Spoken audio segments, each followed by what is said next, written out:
పవిత్ర లోకేష్ నరేష్ జంట గురించి దక్షిణ భారతదేశంలో ఎవరికీ ప్రత్యేకంగా పరిచయం చేయాల్సిన అవసరం లేదు.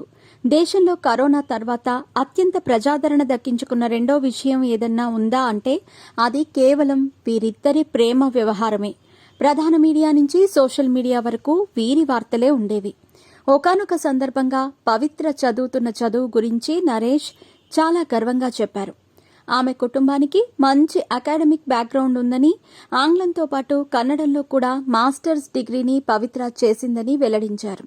పవిత్ర లోకేష్ పుస్తకాలు బాగా చదువుతుందని, ఏ విషయాన్నైనా నేర్చుకోవటంలో ఎంతో ఆసక్తి కలిగి ఉంటుందని, ఆమెకు గౌరవ డాక్టరేట్ ఉండటం తనకు ఎంతో గర్వంగా ఉందని నరేష్ అన్నారు.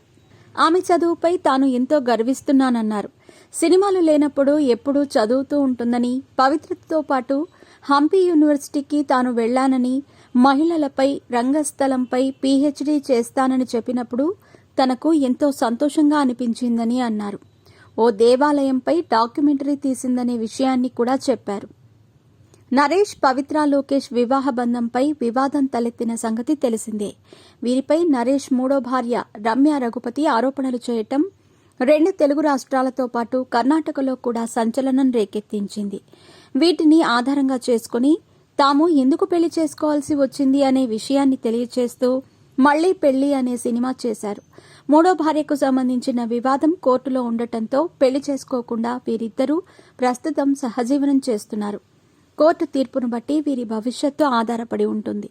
భవిష్యత్తులో తామిద్దరూ ప్రపంచ పర్యటనకు వెళ్లే అవకాశం ఉన్నట్టు నరేష్ తెలిపారు.